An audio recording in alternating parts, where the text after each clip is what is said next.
حضرت ابو الحسن رحمتاللہ تعالیٰ علیہ حضرت معاذ ابن جبل رضی اللہ تعالیٰ عنہ کے پاس بیٹھا کرتے تھے. فرماتے ہیں ان سے جو پیار بڑھا تو پھر میرا مصلی سے بھی بڑھ گیا. تابعی ہیں. فرماتے ہیں صحابی رسول سے محبت ہوئی تو ذکر سے بھی ہو گئی, پھر درود شریف سے بھی ہو گئی. محبت ان سے بڑھی تو پھر اللہ نے مسجد کا پیار بھی بڑھا دیا. آپ فرماتے ہیں کہ میری ہر وقت طبیعت چاہتی تھی کہ بس اللہ اللہ کروں, بس اللہ اللہ کروں, بس نہ میں ذرا تھوڑی جان چھڑاؤں لوگوں سے, کو 10 منٹ ملے تو میں کچھ 4 نفل پڑھ لوں, میں تھوڑا سا نہ بچوں لوگوں سے, اور مجھے تسبیح ملے تو میں نہ کچھ 400-500 دفعہ استغفار پڑھوں, سبحان اللہ الحمدللہ اللہ اکبر لا حول ولا قوت الا باللہ, میں نہ تسبیحات پڑھوں. فرماتے ہیں کہ بچے تھے گھر میں 6-7, غربت تھی, کام ملتا کوئی نہیں تھا, اور میں کام چور نہیں تھا, کام ڈھونڈتا تھا, پر اللہ کی قدرت کے کام نہیں ملتا تھا. فرماتے ہیں کہ میں نے ایک دن اپنی اہلیہ سے کہا کہ آج میں پھر جاتا ہوں کام ڈھونڈنے. تو میری بیوی بڑی فرما بردار تھی, پر اس دن نہ غربت کے ہاتھوں تنگ آ کے کہنے لگی آج نانا کوئی تو چیز لے کے آیا, تو مجھ سے بچوں کی بھوک نہیں دیکھی جاتی. یہ سب روگاں دا روگ محمد جس دا نام غریبی, کنڈ بلا کے لنگ جاندے نہیں دوست یار قریبی. آج نہ کچھ لے کے آیا تو میں بچے لے کے میکے چلی جاؤں گی. شیخ فرماتے ہیں کہ میں بڑا پریشان گھر سے نکلا, پر میں نے صبح سے لے کے زور تک کام ڈھونڈا, کام ملا کوئی نہیں. تو میرے دل میں خیال آیا چلو کام نہیں ملتا تو اللہ اللہ تو کرے نا, چلو بندوں کی مزدوری نہیں ملتی تو رب کریم کی عبادت ہی کرتے ہیں. فرماتے ہیں کہ میں نے نا فرات کے پانی سے وضو کیا, نہر کے, شدید دھوپ تھی, ساتھ ریت تھی اور ریت تپ رہی تھی. میں نے اپنا رومال وہیں مصلی کے طور پر بچھا لیا, اور فرماتے ہیں کہ زور سے لے کر عصر تک نماز پڑھی. دھوپ بھی پورے زور پہ, پر میرے سجدے کا ذوق بھی پورے زور پہ.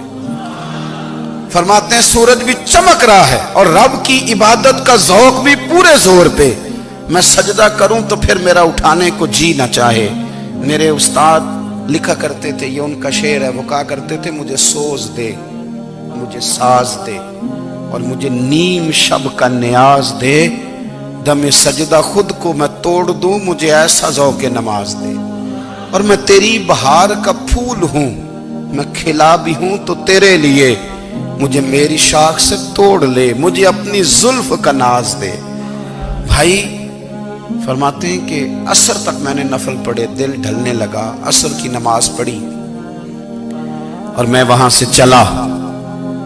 اب میں جب نکلنے لگا تو دل میں خیال آیا کہ چھوٹی چھوٹی دیواریں ہیں گھر کی, بغیر کچھ لیے جاؤں گا تو بیوی دور سے دیکھے گی تو شور کرے گی کہ پھر خالی ہاتھ آ گیا ہے. کہتے میں نے اپنے اسی رومال میں جس میں میں نے نماز پڑھی تھی نا, رومال میں کی آخی دے پنجابی جسافہ کہتے ہیں, اسی میں نا میں نے کچھ ریت بھر لی کہ وہ دور سے دیکھے گی تو سمجھے گی کچھ لے کے آیا ہے, چلو جا کے اسے بتا دوں گا کہ آج پھر مزدوری نہیں ملی. کہتے ہیں وہ ریت لے کر جب میں گھر میں گیا تو پہلے بیوی دروازے پہ کھڑی ہوتی تھی, پوچھتی تھی خالی ہاتھ آ گئے ہو؟ آج میں نے دیکھا تو ہے ہی کوئی نہیں.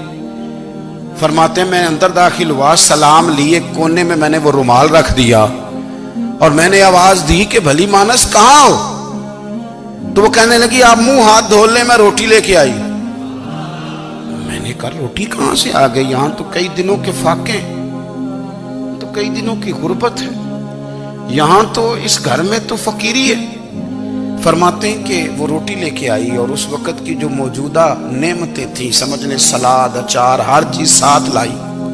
میں نے کہا کہ بچے کہاں گئے؟ کہنے لگی وہ کھانا کھا کے کھیلنے گئے, آپ کھانا کھا لیں آ جاتے. کھانا اس نے چن دیا. میں نے حیرت انگیز لہجے میں ساری نعمتیں اپنے دسترخوان پہ دیکھ کر کے بیوی سے پوچھا یہ کہاں سے آیا کھانا؟ بچوں کو تو نے کہاں سے کھانا کھلایا؟ یہ سارا کچھ کیسا ہے؟ کہنے لگی پتہ نہیں آج آپ کس کریم کی مزدوری کرنے چلے گئے تھے, پتہ نہیں کس کریم کی. میرے گھر میں تو اتنی نعمتیں آئی ہیں کہ مجھ سے سنبھالی نہیں جا رہی, اتنا اناج ہے, اتنا گندم ہے, کس کریم کے دروازے آج چلے گئے تھے؟ یہ کہتے کہتے وہ اٹھی اور اٹھ کر کے کہنے لگی پہلے بڑا کچھ آیا تھا, اب کیا لے آئے ہو؟ اور جا کر کے نا اس نے وہ ریت والا رومال کھولا کہنے لگے میں تو لے کے آیا تھا ریت، تو میرے رب نے اسے بھی سونے اور ہیرے بنا دیا تھا۔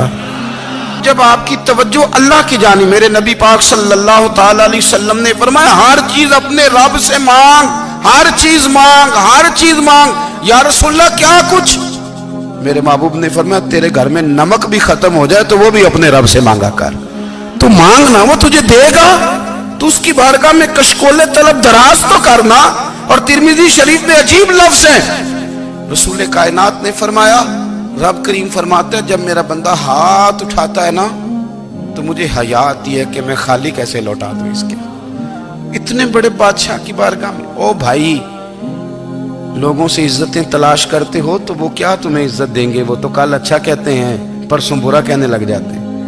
لوگوں کے سامنے گڈ بک میں آنا چاہو گے تو وہ تو سویرے تمہارے بارے میں کچھ کہیں گے، شام کچھ اور کہیں گے۔ اپنی روحانی زندگی آباد کریں، اپنے مسلح کو وقت دیں، اور دنیا سے چھپ کر اس موبائل کو بند کر کے اور اپنے آپ سے بھی چھپ کے اور تنہا ہو کے چھپا کے سارا کچھ اپنے آنسو اپنے رب کی بارگاہ میں پیش کریں، اس کے حضور حاضری دیں۔